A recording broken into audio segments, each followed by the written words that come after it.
Bonsoir bien-aimés, bienvenue sur votre émission Dévoilement. C'est le temps de l'étude biblique sur la télé évangélique. Je vous recommande déjà de préparer vos calepins et vos stylos. Nous allons encore par la grâce de Dieu passer un temps à sonder les Écritures pour trouver la vie de Dieu bien-aimé. Car la Bible déclare que dans ces Écritures, il y a la vie, et la vie était la lumière des hommes. Et c'est ce que nous allons faire ce soir. Et le thème de ce soir, c'est « Jésus est-il Dieu ou Fils de Dieu ?» Jésus est-il Dieu ou Fils de Dieu? Et pour en parler, j'ai sur ce plateau le docteur Olivier Nouroué, qui va essayer de nous conduire dans les Écritures pour nous montrer si réellement Jésus est Dieu ou il est simplement Fils de Dieu. Alors bonsoir docteur. Bonsoir, bien-aimé. Une fois encore, soyez les bienvenus sur ce plateau. Beaucoup. Merci. Alors, nous parlons de Jésus, est-il Dieu ou Fils de Dieu? Et je voudrais lire ce passage dans Jean 1, verset 1, qui dit « Au commencement était la parole, et la parole était avec Dieu, et la parole était Dieu. Elle était au commencement avec Dieu. Toutes choses ont été faites par elle, et rien de ce qui a été fait n'a été fait sans elle. En elle était la vie, et la vie était la lumière des hommes. La lumière, lui, dans les ténèbres, et les ténèbres n'ont point reçu. » Ce passage de Jean 1 nous parle normalement de Jésus. Jésus en tant que parole. Et la Bible dit, au commencement était la parole, et la parole était avec Dieu. Déjà, ma première question, est-ce que l'histoire de Jésus a commencé par le Nouveau Testament ou ça a commencé depuis l'Ancien Testament? Oui, l'histoire de Jésus a commencé depuis l'Ancien Testament. L'histoire de Jésus a commencé précisément dans Proverbe 8, verset 22. Ok. Et à partir de là, on a vu la manifestation de Jésus-Christ dans son incarnation de la parole ou de la sagesse de Dieu. La sagesse de Dieu, excusez, vous avez parlé de Proverbe 8. Verset 22. Proverbe 8, verset 22. Nous allons essayer de lire ça aux téléspectateurs. Okay. L'Éternel m'a créé la première de ses œuvres, avant ses œuvres les plus anciennes. Yes. Wow. Donc il s'agit de Jésus ici. Évidemment, évidemment. Wow. La première de ses œuvres, avant ses œuvres les plus anciennes, avant la création de la terre, avant la création du ciel, avant les atomes de la poussière, avant que rien ne puisse exister. Il dit, il continue, on peut continuer la lecture. Il dit, j'ai été établi depuis l'éternité, Yes. dès le commencement, avant l'origine de la terre. Yes. Je fus enfanté quand il n'y avait point d'abîme, Yes. point de source chargée d'eau. Avant que les montagnes soient affermies, avant que les collines existent, je fus enfanté. Oui. Il n'avait encore fait ni la terre, ni les campagnes, ni le premier atome de la poussière du monde. Continue encore. Lorsqu'il disposa des cieux, j'étais là. Oui. Waouh. Lorsqu'il traça un cercle à la surface de l'abîme. Oui. Lorsqu'il fixa les nuages en haut et que les sources de l'abîme jaillissent avec force. Lorsqu'il donna une limite à la mer pour que les eaux n'en franchissent pas les bords. Lorsqu'il posa les fondements de la terre, j'étais à l'œuvre auprès de lui, Oui. et je faisais tous les jours ses délices, Yes. jouant sans cesse en sa présence, Yes. jouant sur le globe de sa terre, en trouvant mon bonheur parmi les fils de l'homme. Et maintenant, mes fils, écoutez-moi, Écoutez-moi. et heureux ceux qui observent mes voies. Yes. Il dit encore que, Écoutez l'instruction oui, pour devenir sage, Yes. ne la rejetez pas.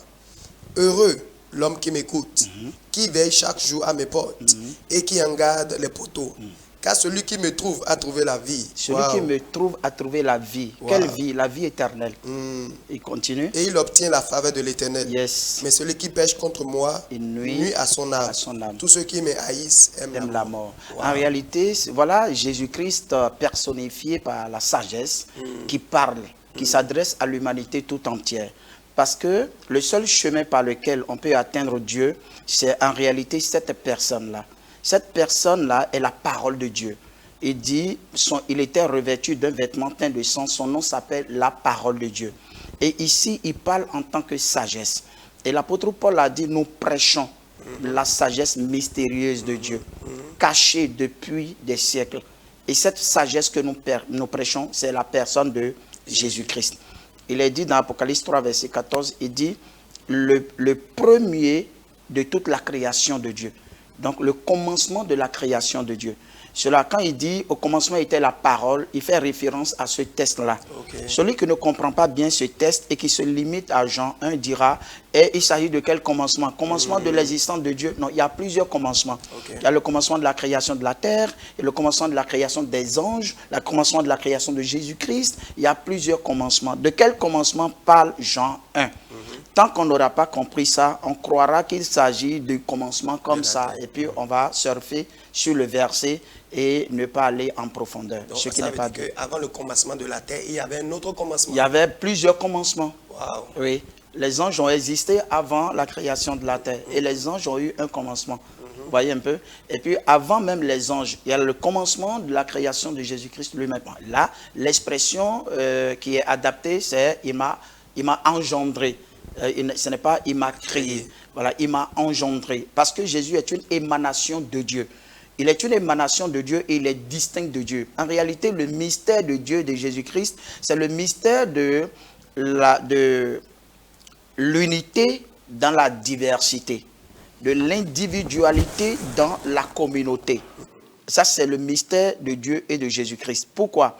Parce qu'en réalité, connaître Jésus véritablement, il faut maîtriser sa divinité avant de maîtriser son humanité et après maîtriser sa royauté. Sa royauté n'a pas encore été manifestée. C'est vrai que nous sommes dans son règne maintenant, mais il revient en tant que roi. Et quand la trompette va sonner et qu'il serait revenu, eh bien, il va établir maintenant son royaume de façon éternelle. De son vivant, dans son humanité, il avait déjà manifesté sa royauté en multipliant par exemple les pains, en disant que je suis le roi qui peut nourrir mon peuple. Par exemple, en changeant les lois de Moïse, en disant il a été dit à vos pères, mais moi je vous dis, il a été dit ceci à vos pères, mais moi je vous dis, une façon de réviser la constitution du royaume pour le faire passer d'une constitution cérémonielle à une constitution spirituelle. C'est d'ailleurs ce qu'il dit, je ne suis pas venu pour abolir la loi, mais je suis venu pour la perfectionner. Je suis venu pour lui donner la nouvelle valeur que vous ne connaissez pas. Parce que vous suivez la lettre de la loi, mais moi je suis venu vous donner l'esprit de la loi, c'est-à-dire l'interprétation spirituelle de la loi. Alors donc il reviendra dans sa royauté pour établir son royaume éternellement. Mais en ce qui concerne sa divinité, il faut comprendre sa nature. Sa nature et puis sa personnalité et sa fonction. C'est ce qu'on peut retenir de sa divinité. Et quand on parle de la nature de quelqu'un, c'est la constitution inhérente même de la personne. C'est ça la nature d'une personne. Ici, Jésus est un esprit qui existe, qui est une émanation de Dieu, qui est la première des œuvres de Dieu et à qui Dieu a confié ou en qui Dieu a mis toute son affection et qui est l'incarnation de la sagesse ou de la parole de Dieu. Ça, c'est Jésus-Christ. Alors, il est venu dans ce monde en tant que sagesse de Dieu. Vous savez, il y a trois choses qui font la nature ou qui font le caractère de Dieu lui-même. Et Dieu a trois types caractéristiques. C'est-à-dire, le caractère moral de Dieu se définit par trois éléments.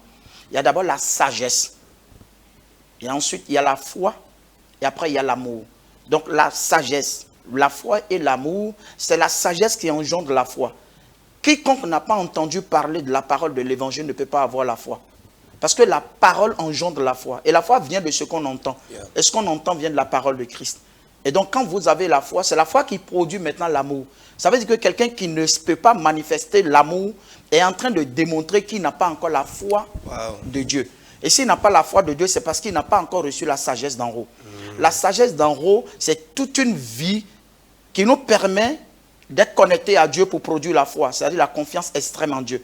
Et c'est ça qui engendre maintenant l'amour que nous manifestons.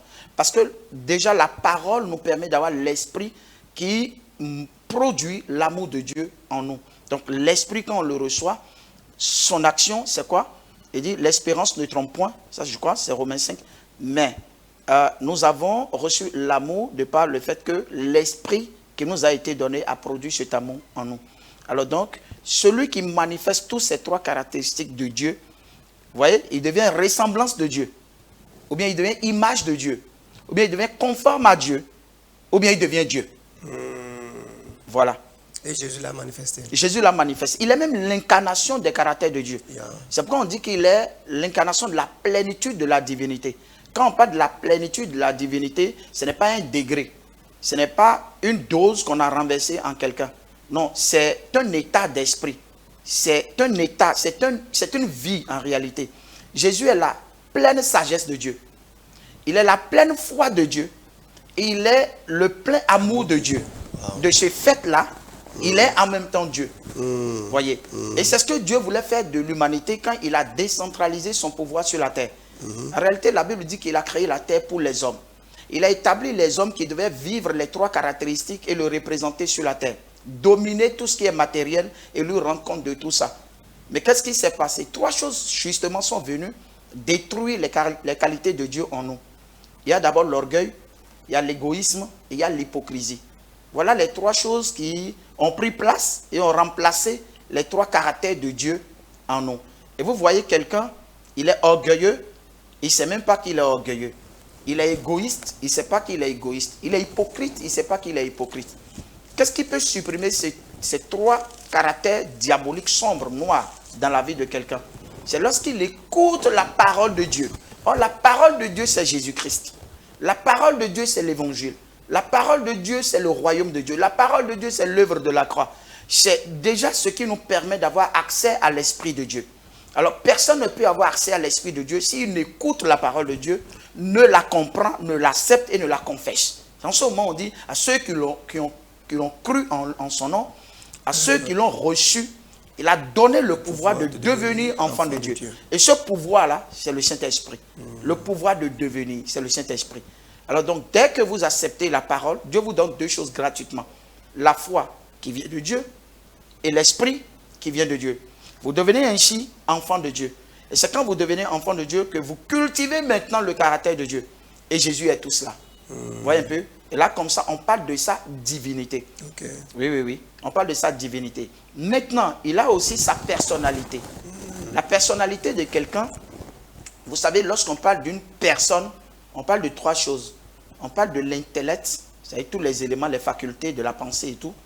Et on parle de la sensibilité. Tous les éléments de la sensibilité, c'est les émotions, les affections et tout. Et maintenant, on parle du libre choix, du libre arbitre. Donc la volonté, la décision, etc. Et Jésus a tout ça.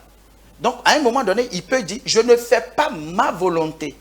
Je fais la volonté de celui qui m'a envoyé. Pour dire qu'il est une personne à part entière. Pour dire qu'il est distinct de Dieu. Pour dire qu'il obéit à Dieu.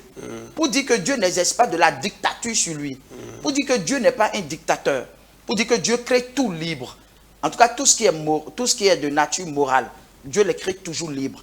Pour qu'il y ait une connexion et une coopération et une collaboration libre, fondée sur des principes à observer. Or, on ne peut pas parler de principes là où il n'y a pas de libre choix. Le libre choix, c'est ce qui nous permet de prendre des décisions justes et marcher selon les principes de Dieu. Lorsque nous faillissons, nous sommes responsables. Dieu n'est pas responsable. Pour dire que dans le jardin d'Éden, c'est l'homme qui est à blâmer. Ce n'est pas Dieu qui est à blâmer. Dieu n'a pas créé l'homme avec des failles, avec des erreurs. L'homme avait le libre arbitre. Il devait prendre des décisions justes et observer les principes qui devaient servir de tremplin pour la relation avec Dieu. Et à un moment donné, l'homme, il a échoué. Alors donc, Dieu, Jésus-Christ, c'est une personne. Il a tout ce qu'il faut pour être une personne. Et après, maintenant, il a une fonction au sein de la divinité. Et peut-être c'est de ça qu'on va parler maintenant. Alors, et parlons de... Avant d'aller sur ce point, de tout ce que vous venez de dire, je crois que vous avez dit l'unité dans la diversité. Yes. De façon pratique, peut-on dire là que Jésus est distinct de Dieu? Ou peut-on dire que lorsque Jésus était sur la terre, c'est Dieu lui-même qui était sur la terre et qui avait plus un autre Dieu au ciel? Cela veut dire que Jésus est distinct de Dieu. Jésus est distinct de Dieu. Évidemment. Cela veut dire que lorsque Jésus était sur la terre, il avait besoin d'être baptisé du Saint-Esprit. Ok. Voilà. Cela veut dire qu'il y avait l'Esprit éternel universel qui ne bouge pas, qui ne se déplace pas, qui ne se fatigue pas, qui est omniscient, qui est omniprésent, qui est omnipotent, qui tenait encore l'univers et l'extérieur de l'univers dans ses mains. Pendant que Jésus était sur le globe terrestre, il y avait encore cet esprit qu'on appelle le Saint-Esprit. Voilà. Maintenant, le Saint-Esprit, qu'il vous souvienne, Dieu, il a pris l'esprit qui était sur Moïse, il a donné à 70 personnes. Yeah. Oui ou non? Oui. Ça là, c'est le baptême du Saint-Esprit. C'est l'onction. Le mot onction, c'est une puissance, une forme de puissance qu'on prend sur quelqu'un, qu'on met sur quelqu'un, qu'on met sur quelqu'un, qu'on met sur quelqu'un. Vous voyez un peu? Alors, ce que Jésus a reçu, que j'appelle baptême là, c'est l'onction, c'est une forte dose. Il a dit que Dieu lui a donné l'esprit sans mesure. Donc, on a déversé sur lui. Donc, il faisait tout ce qu'il faisait là grâce à l'esprit de Dieu. Donc, Dieu, Saint-Esprit existait encore. Wow. Et avait encore toutes les qualités de la personnalité distincte de Jésus-Christ. Alors, docteur, je crois que pour nos téléspectateurs, je voudrais qu'on explique ça de façon un peu détaillée. Jésus avait eu besoin du Saint-Esprit. Oui. Nous, on a toujours cru que c'est le jour de Pentecôte que l'Esprit de Dieu est descendu. L'Esprit de Dieu existait avant la Pentecôte. Évidemment. C'est vrai qu'il n'entrait pas dans l'intérieur des gens pour opérer ce qu'on appelle le renouvellement moral. Non. Mais il venait sur les gens. Okay. Le Saint-Esprit venait sur plusieurs. Ah oui, oui. Même l'Esprit que Dieu dit prendre de Moïse pour donner. C'était l'Esprit de Dieu. C'était l'Esprit de Dieu. Ok. Voilà. C'était l'Esprit de Dieu. Donc c'est le même Esprit qui est revenu le jour de la Pentecôte. C'est le même Esprit qui est revenu. Parce que cet Esprit, en réalité, après la création d'Adam et d'Ève, Dieu les a recouverts de cet Esprit, de la tête jusqu'à la plante des pieds. Et c'est comme un vêtement, c'est comme un revêtement surnaturel qui était sur eux. Ça fait que lorsqu'ils passaient devant même les animaux, ils nommaient les animaux, ça les couvrait au fait. Rien ne pouvait les effrayer.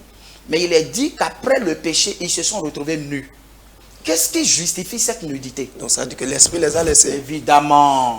Alors, s'ils étaient revêtus, comment se fait-il que le diable les a trompés, mais malgré ce revêtement-là? Oui, le revêtement n'existe pas de la dictature. C'est l'homme, l'esprit humain qui contrôle l'esprit divin.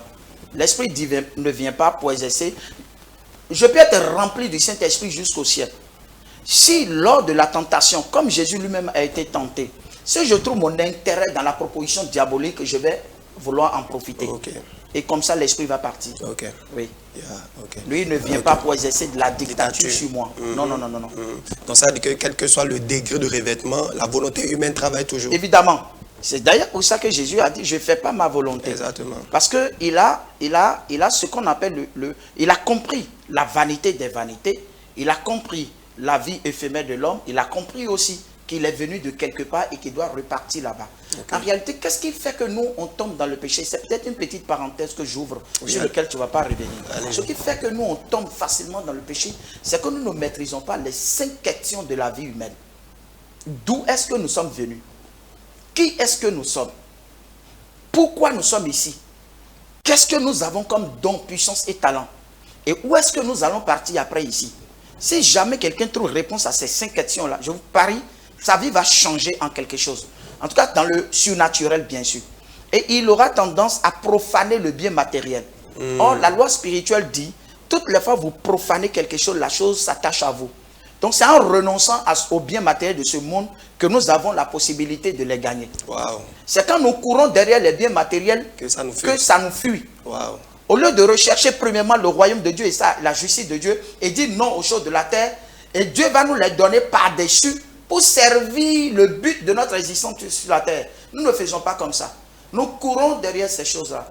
Vous savez, aujourd'hui, malheureusement, de par le monde, je ne dirais pas au Bénin, 99% des pasteurs nous prêchent comme des coachs. Les coachs sont là pour parler du développement personnel, comment gagner de l'argent, comment trouver un boulot, comment gagner une opportunité, comment faire une demande d'argent à la banque, comment rencontrer un banquier ou bien un homme d'affaires. C'est les coachs qui disent ça. Cela ne revient pas à un pasteur. Vous pensez qu'on ne peut pas dire ça à l'église? Non. L'église. Normalement, le salut est complet. Le salut n'est pas que... Le salut, il y a 4 choses qu'on ne demande pas à Dieu dans le salut. Vous êtes sauvés. Cela suppose que Dieu va vous donner le pardon des péchés. Okay. Cela suppose qu'il va vous donner la guérison. Cela suppose qu'il va vous donner la sécurité. Cela suppose qu'il va vous donner la prospérité. Alors, est-ce qu'à un moment donné, vous dites, je vais maintenant prier pour le pardon de mes péchés? Est-ce que vous êtes vraiment sauvés? Vous avez ça. C'est le cadeau de Dieu. Okay. C'est lui qui initie ça. Il initie ça comme la guérison divine. Il initie ça comme la sécurité. À aucun moment, on ne dit, c'est vrai, je suis sauvé, Dieu est en moi, mais si je ne dis pas à Dieu de me protéger, il ne va pas me protéger. C'est quelle manière de penser? C'est automatique. C'est automatique. C'est comme la prospérité. C'est automatique. Et Dieu n'est pas obligé de donner milliards à tout le monde. Parce qu'il y a des chances, Dieu connaît. S'il te donne milliards aujourd'hui, peut-être que si moi j'ai milliards, tu m'as invité, je ne serais pas ici. Exactement. Je te dirais que je vais aller à Dubaï. Je n'aurai même pas l'opportunité de vous rencontrer. Voilà.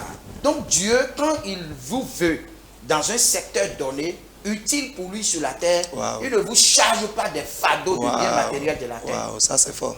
Parce que ça là, le diable a dit à Jésus, c'est pour moi. Si tu te prosternes, je vais te donner. Le diable s'en est accaparé. Ce que nous on demande avec pleurs là, c'est le diable qui s'en est accaparé. C'est pas pour lui. Il les a pris, mais c'est pas pour lui. Ça veut dire qu'à tout moment, Dieu peut nous les remettre si nous comprenons le but de notre existence sur la terre. Parce qu'avec cela, nous pouvons donner le bon sens à notre existence. C'est comme ça. Wow, merci beaucoup, docteur, pour cette parenthèse qui nous a aussi édifié. Alors, revenons sur notre thème. Et quand nous disons que Dieu s'est fait chair et est venu sur la terre, est-ce que c'est une bonne manière de parler ou ce n'est pas biblique? Quand on dit Dieu s'est fait chair, c'est à croire que le Dieu qui gouverne l'univers a quitté le ciel, il a porté le corps humain et il est descendu sur le ciel. Est-ce que c'est exactement ça? Non, ce n'est pas exactement ça. Ce n'est pas exactement ça. Mais quand on dit Dieu s'est fait chair, c'est une façon de dire que Jésus-Christ, qui était à l'image de Dieu et qui a conservé sa ressemblance avec Dieu et qui a conservé sa divinité en Dieu, s'est fait chair. Comme ça, le français normal ou le langage normal, c'est Dieu s'est fait chair. Okay. Voilà, Dieu s'est fait chair. Okay. Mais quand on veut l'approfondir à quelqu'un pour arriver à la distinction des choses, on dit oui. Celui qui s'est fait chair là, il est une émanation de Dieu. Au fait, c'est de ça que je veux parler tout à l'heure. La fonction même de Jésus avant de naître dans le monde. Vous savez, oui, allez-y. Jésus a été établi par le Créateur. Avant qu'il ne naisse sur la terre, il avait été établi comme juge, comme rédempteur. Avant qu'il ne naisse? Oui, avant qu'il ne naisse. Sur la terre? Sur la terre. Wow. Il était déjà établi. Wow. Depuis des temps anciens, il avait été établi. Juge des humains. Et lui, en même temps, il est le médiateur. Et ce n'est pas quand il est né, il est devenu médiateur. Il était médiateur. Médiateur c'est lui qui apparaissait de qui? Entre qui et qui? Entre l'humanité et Dieu. Oui. Okay. Médiateur entre les humains et Dieu. Okay. Oui. Tu sais, Jésus est la révélation de Dieu et il est l'agent suprême des interventions divines sur la terre. Jésus est l'agent suprême des interventions divines sur la terre. Quand Josué était en train de mener le combat, à un moment donné, dans Josué 5, verset 13, il a dit, il leva les yeux et puis il vit un homme debout avec une longue épée. Et il dit, tu es de nous ou bien tu es du côté de nos adversaires? Il a dit, ni l'un ni l'autre. Mais moi là, je suis le chef de l'armée de l'Éternel. Je suis venu pour combattre de votre côté. Le chef de l'armée de l'Éternel. C'était l'ange de l'Éternel. Il y a un nom par excellence dont on le nomme. Pour dire qu'il est au-dessus de tous les anges. Pour dire qu'il est le premier de tous les anges. Pour dire même que les anges ont été créés pour lui. Et que les anges doivent le servir et lui obéir. Il y a tellement de hiérarchie dans le ciel. Parmi les myriades d'anges, il y a de l'hiérarchie. Il y a l'ange de l'Éternel, il y a les archanges, il y a les chérubins, il y a les séraphins, il y a les anges ordinaires. Et puis, il y a une hiérarchie, il y a une discipline, il y a une organisation qui ne dit pas son nom. Eux, ils se respectent. C'est sur la terre qu'il y a eu de la désorganisation, le désordre. Mais je pense qu'au retour de Jésus-Christ, il va réorganiser les choses et les choses vont rentrer en ordre. Donc cet ange dans Josué 5, c'était Jésus. C'était Jésus. Wow. La preuve que c'était Jésus, c'est le même ange que Manoah a vu. Okay. Quand il s'agissait de papa de Gédéon. Oui, c'est le nom de Samson. Samson, voilà. Oui, c'est le même ange qu'il a vu.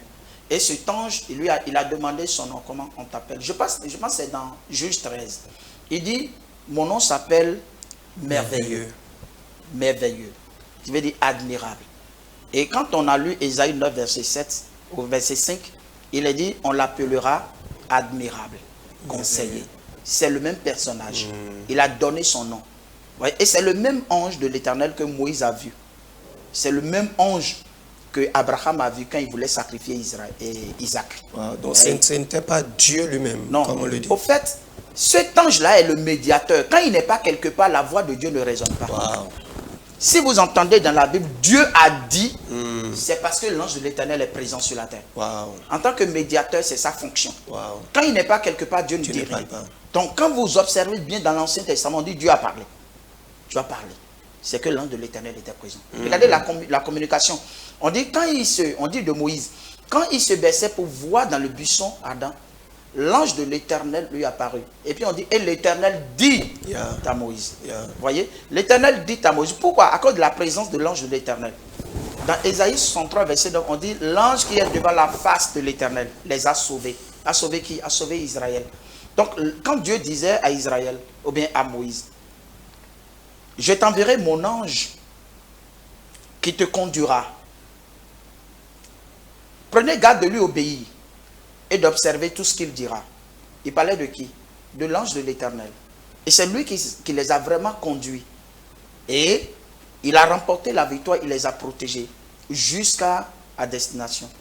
Alors donc, vous savez, quand on parle de l'ange de l'Éternel, dans l'Ancien Testament, c'est l'apparition de ce personnage spirituel qui sert d'intermédiaire entre l'humanité et la divinité. C'était lui. Et c'est lui qui est venu maintenant en personne. La preuve, on l'a vu, on a vu ces traces dans Apocalypse. Quand on parle de l'ange puissant, on a vu un ange puissant qui avait dans sa main une épée et qui était parti pour vaincre. On parle de Jésus-Christ qui est dans l'église avec l'évangile pour affronter le monde. Il a été question de lui à plusieurs reprises dans le livre de l'Apocalypse. Quand on dit que cet ange qui a pu dégager Satan dans Apocalypse chapitre 20, on dit un ange puissant saisit le diable et l'enchaîna pour 1000 ans. Quel ange a encore l'autorité sur le diable? Quel autre ange est capable de saisir le diable et d'en faire ce qu'il veut? C'est Jésus-Christ. C'est lui qui peut le lier. Il a dit de son vivant, on ne peut entrer dans la maison d'un homme fort et piller ses biens si auparavant on n'a pas lié cet homme. C'est lui seul qui est capable de lier le diable et d'en finir avec lui. Wow. Donc lui, il a été établi depuis l'éternité pour, être le médiateur entre les hommes et Dieu. Et c'est lui qui est venu sur la terre sous la personne de Jésus-Christ. Oui, oui, allez-y, docteur. Alors donc, parlant toujours de ces fonctions, qu'est-ce que la Bible dit? Il dit qu'il est la révélation du Créateur. Il dit il est la révélation de Dieu. Il porte le nom de Dieu. Vous voyez, dans Exode 23, le verset 20 au verset 23, il est dit « Car mon nom est en lui ». Ça veut dire quoi? Que cet ange porte le nom de Dieu. Vous voyez? Pourquoi il porte le nom de Dieu? Il porte le nom de Dieu parce que le nom de Dieu est une tour forte. C'est une puissance. C'est la puissance de Dieu. C'est la représentation même de Dieu, son nom. Ce n'est pas comme nous, on porte des noms comme ça. Et on dit que le nom qui est sur cet ange qui va les conduire là, c'est le nom de Dieu. Ça veut dire que partout qu'il sera, il mérite inclination, adoration. Et vous allez constater que même l'ange de l'Éternel, quand il s'agit même de l'adorer, il ne dit pas non. Mais aucun ange ne mérite l'adoration. Pourtant, l'ange de l'Éternel, il mérite l'adoration. Il est le messager de Bethel. Le messager de Bethel, c'est le messager de l'alliance, comme l'a dit Malachi. Le messager de l'alliance. De quelle alliance? De la nouvelle alliance. Quand il est venu, il a inauguré la nouvelle alliance. Pourquoi? Parce que le peuple d'Israël n'a pas été fidèle dans l'alliance ancienne. Et comme ça, Dieu ne s'est plus soucié d'eux. Et il dit, je conclurai avec vous une nouvelle alliance. Cette alliance-là qu'il a conclue avec son sang, c'est Jésus-Christ. Qui est donc le messager de l'alliance? C'est Jésus-Christ. Qui est donc l'ange de l'Éternel? C'est Jésus-Christ. Qui est donc le médiateur entre Dieu et les hommes? C'est Jésus-Christ. L'ange de l'Éternel faisait quoi dans l'Ancien Testament? Il servait de médiation entre l'humanité et la divinité. Amen. Voilà. Alors, est-ce qu'on peut dire que c'est cet ange dont vous parlez, en tant que Jésus, qui est rentré dans le ventre de Marie et qui est né où on a créé notre être dans le ventre de Marie, et c'est quand l'être là est né que l'Esprit de Dieu l'a saisi, il est devenu Jésus? Non. Cet ange n'a pas de corps physique. Ok. L'ange de l'Éternel n'a pas de corps physique. Et qu'est-ce que Ésaïe dit? Ésaïe dit, un enfant nous est né. Un fils nous est donné. Un fils nous est donné. Qui est le fils qui a été donné? C'est le Christ qui a été donné. Qui est l'enfant qui est né à l'hôpital? L'ange a dit à la maman de Jésus, à Marie, tu lui donneras le nom de Yeshua. Ça veut dire Jésus. Il n'a pas dit tu lui donneras le nom de Jésus-Christ. Non, Jésus. Parce que Jésus est venu de toi. C'est le corps. Mais le Fils est venu. Le Fils ne peut pas naître de Marie. Marie est une création du Fils. Donc il ne peut pas être son enfant. Ah, c'est fort. Oui. Donc, le Christ est le créateur de Marie. Voulez-vous dire par là qu'il y a une différence entre Jésus et Christ? Évidemment, Jésus, c'est le corps dont le Christ est servi pour périr sur la terre. Okay. C'est la chair et le sang. Alors donc, puisque sans effusion de sang, il ne peut pas y avoir pardon des péchés, Jésus devient donc l'agneau dont le Christ est servi pour périr la rédemption. Et lui, c'est pour ça qu'étant dans ce corps, il n'a pas péché. Donc, il n'a pas souillé ce corps. Moralement, il n'est coupable de rien. Wow. Mais il a porté les péchés. Il pouvait dire que tes péchés te soient pardonnés. Et il les mettait sur son compte. Que tes péchés te soient pardonnés. Il les mettait sur son compte. Et quand il a fini de prendre toutes les malédictions, les péchés de l'homme dans son compte, eh bien, arrivé à la croix, il faille que lui, il sort pour que le corps reste seul. Okay. Voilà, la réaction du corps s'est fait manifester. Pourquoi? Élie, lama sabachthani. Donc, l'esprit est en train de partir pour laisser le corps là. Non. Mais il lui dit, non, puisque le Christ n'est pas en train d'abandonner le corps pour toujours, il dit, il est allé encore dans le tombeau. Wow. Parce que le sacrifice sur la croix a continué dans le tombeau. C'est un peu comme dans l'Ancien Testament, le sacrificateur, on dit, il abandonne ses linges et le lin dont il s'était revêtu et il lave son corps pour se purifier encore avant de commencer. Alors quand Jésus est allé dans le tombeau, vous allez voir que après sa résurrection, on a vu les linges. On a dit même que c'était plié et que c'était laissé quelque part là. Textuellement, comme ça se faisait par les sacrificateurs.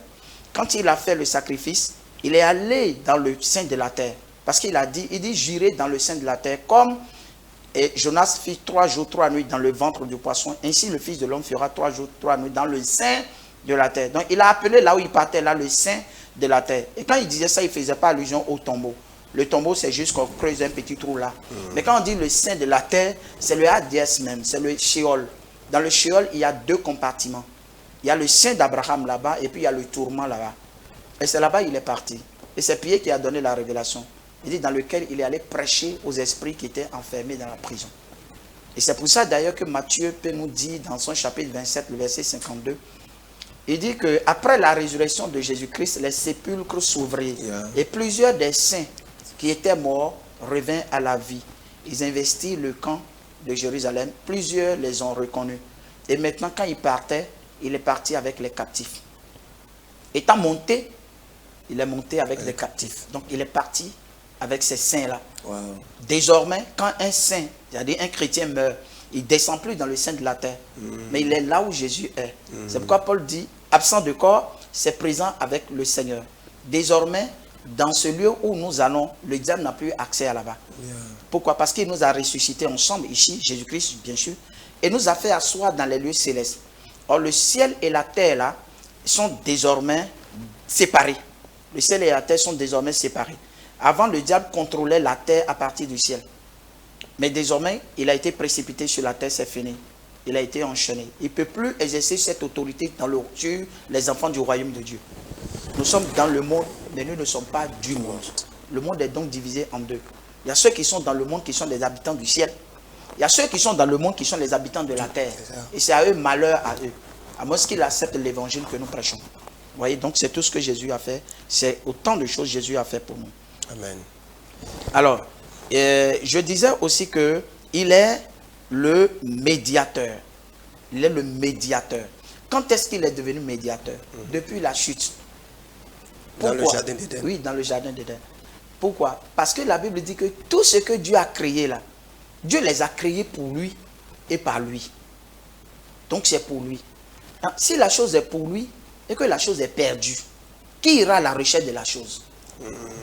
J'achète 2 moutons, un couple de moutons, je te donne. Je dis c'est pour toi que j'ai acheté. Et après, c'est perdu. Viendras-tu me dire d'aller à sa recherche? Non. Donc l'humanité était comme un couple créé dans le jardin d'Éden et qu'on a donné à Jésus.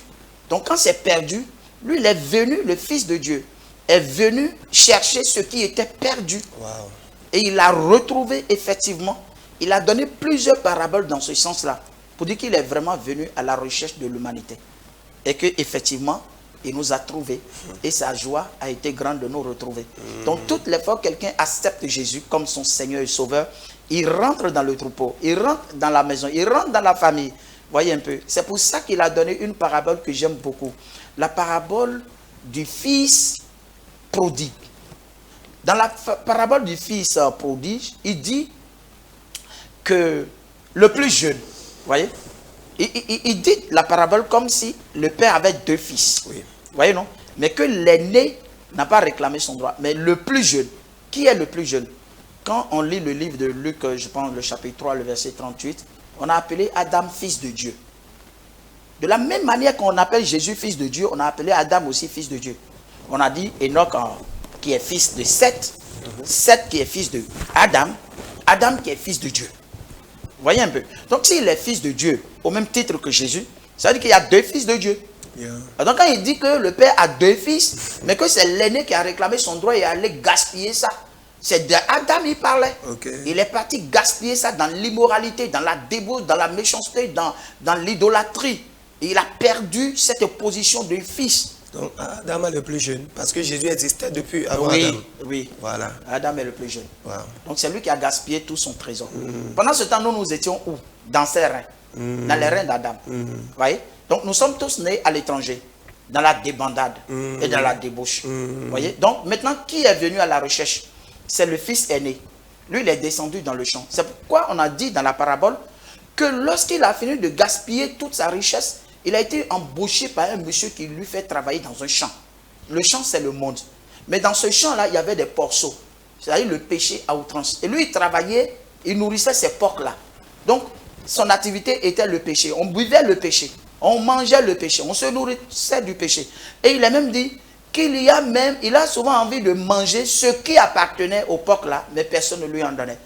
Pour dire qu'il y a beaucoup de péchés, nous avons envie de commettre, mais le diable même ne nous permet pas de le commettre. Parce qu'il n'a pas encore libéré ça sur la terre. Il y a longtemps, l'homosexualité n'était pas libérée. Exactement. Les femmes contre femmes n'étaient pas libérées. Mais il y a beaucoup d'autres péchés qui sont encore en cours à venir. Avec la nouvelle technologie, il y a beaucoup de péchés qui vont naître encore. Donc il va libérer. Voyez un peu. Et il a dit, pendant qu'il travaillait là, il a pris conscience. Dans la parabole, il y a une subtilité. Quand est-ce qu'il a pris conscience? La preuve, quand il est venu à la maison, il n'a pas trouvé l'aîné. On a dit que l'aîné était au champ. Le champ, c'est le monde. Et qui est l'aîné? C'est Jésus. Quel champ? Le monde. Qui est venu dans le monde? Jésus. Pourquoi? Pour nous faire prendre conscience. Parce qu'on est perdu. On ne connaît plus le chemin de notre origine, de notre maison natale. Et donc, on ne reconnaît même plus notre Créateur. Et quand l'aîné est venu dans le champ, lui, il a pris conscience et il a pris le chemin du retour. Et c'est comme ça qu'il a été accueilli par le Père. Et quand il a été accueilli par le Père a manifesté véritablement que c'était le Fils de Dieu. Parce qu'il il a dit de changer son vêtement, de tuer le veau gras, de lui placer un anneau et de lui porter un soulier. Chose que nous appelons ici, dans le langage chrétien, le vêtement, ou bien le vêtement, les vêtements, ce que nous appelons, il dit, les armes, hein, la ceinture de la vérité, la chaussure pour l'évangile, eh bien l'épée qui est la parole de Dieu, vous voyez. Donc il y a toutes ces choses-là dont il était déjà revêtu. Pour dire qu'en dehors de Christ, il n'y a pas de salut pour l'humanité. Non, en dehors de Christ, il n'y a pas de salut pour l'humanité. Wow. Et il a donné beaucoup de paraboles comme ça, hein, pour dire que c'est lui qui est le Fils de Dieu et qui était venu à la recherche. Et même dans l'Ancien Testament, il y a un événement qui explique bien la chose. C'est Saül, le fils de Kis. Vous voyez? Quand Kis a perdu ses brebis, exactement, il a envoyé son fils. Il a envoyé son fils, l'aîné, pour aller à la recherche de ses brebis. Et quand il est allé là-bas, il ne savait même pas que les brebis étaient déjà retrouvées quand il alla consulter le prophète. Le prophète lui a dit, les brebis sont déjà retrouvées. Maintenant, il faut que toi, on te oint roi. Vous voyez? Maintenant que les brebis du Seigneur sont retrouvées, et que nous sommes les brebis du Seigneur, l'Église est en train d'être constituée. L'Église est en train d'être constituée dans le spirituel. Et tous ceux qui meurent en tant que bons chrétiens rejoignent ce qu'on appelle l'Église dans l'universel. L'Église universelle dans le spirituel. Et maintenant que l'Église est en train d'être constituée, Jésus sera un roi. Et il reviendra comme roi. Alléluia. Voilà. Donc quand on maîtrise sa divinité, il faut maîtriser son humanité. Et après sa royauté. Wow. Là, on le comprend aisément. Wow. Et tout ceci sous Dieu. C'est pour ça d'ailleurs, on peut lire 1 Corinthiens 15, verset 24 au verset 27, quelque chose qui est dit de lui. 1 Corinthiens 15, verset 24. Oui. La Bible dit, ensuite viendra la fin. Toute domination Ensuite viendra la fin, quand il remettra le royaume à celui qui est Dieu et Père, après avoir détruit toute domination, toute autorité et toute puissance. Car il faut qu'il règne jusqu'à ce qu'il ait mis tous les ennemis sous ses pieds.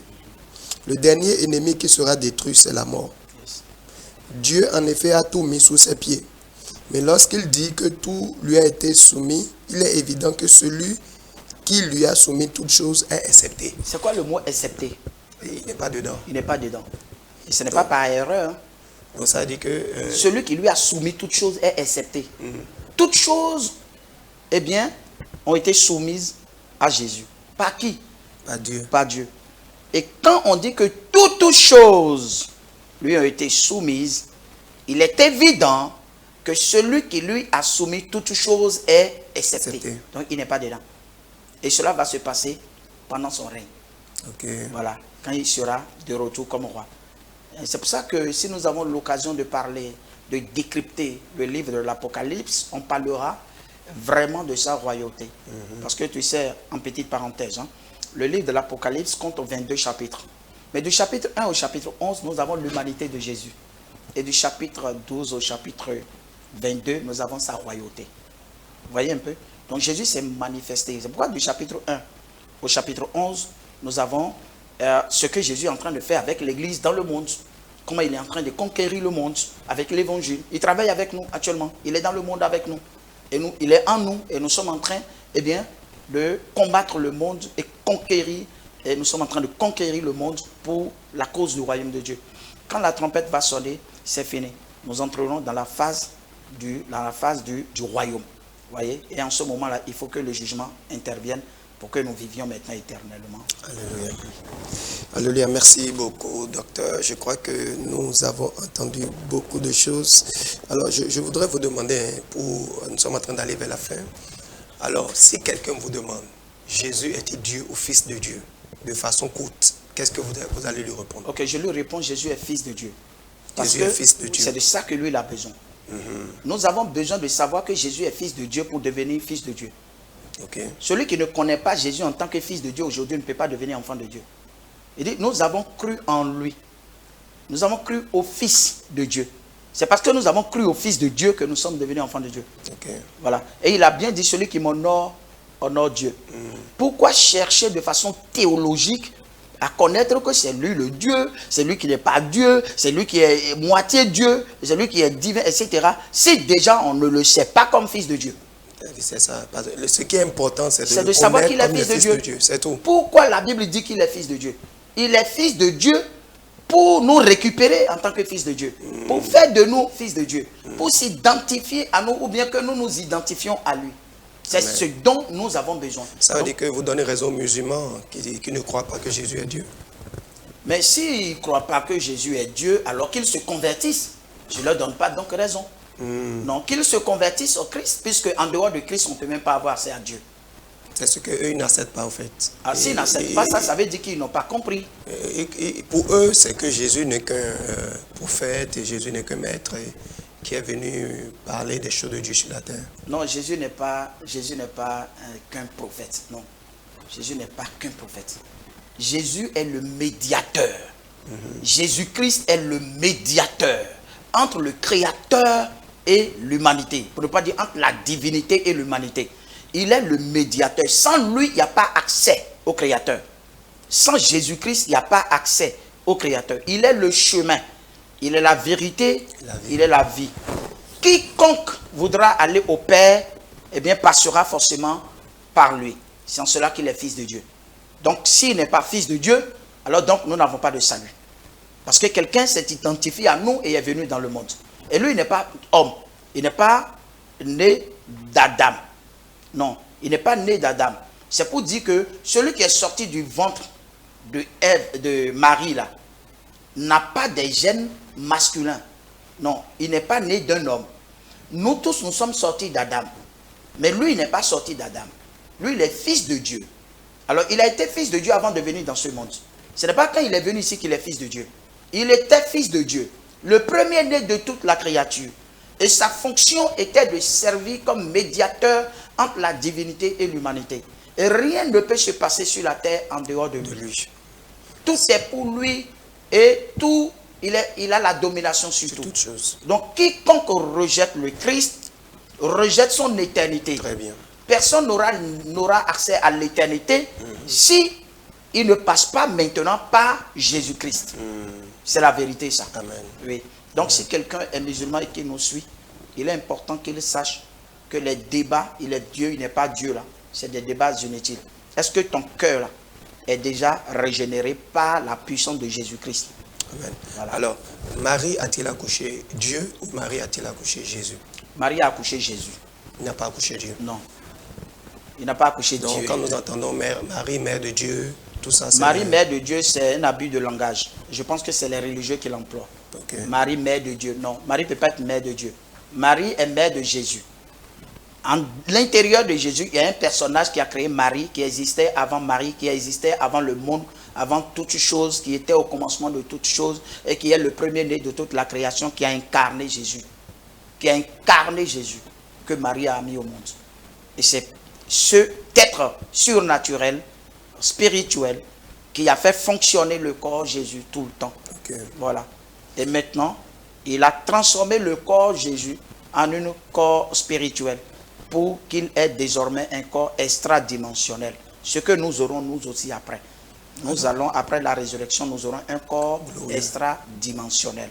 C'est pour ça que quand Jésus est ressuscité, il est parti en même temps avec ce corps-là. Parce que le corps est devenu un corps extradimensionnel. Merci beaucoup, docteur. Ma dernière question, c'est... Jésus est-il devenu fils de Dieu ou le jour de son baptême? Parce que c'est le jour de son baptême que l'Esprit de Dieu est descendu du ciel et la voix a résonné en disant « Celui-ci est mon fils bien-aimé ».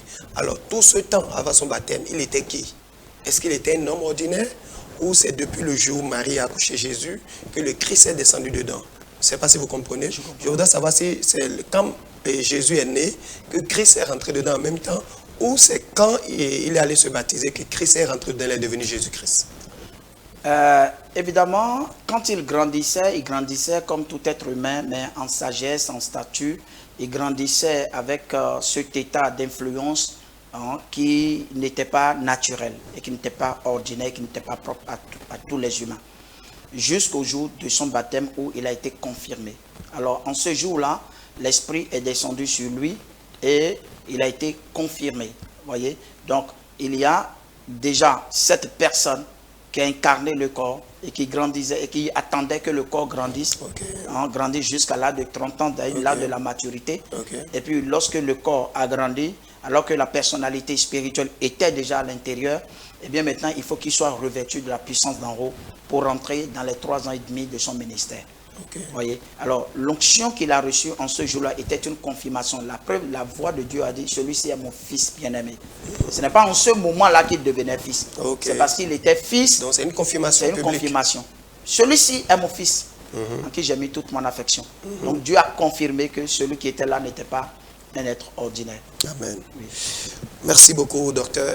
J'ai encore envie de vous poser une question. Oui. Vous savez, souvent, quand on se voit, on n'a pas envie de finir l'émission.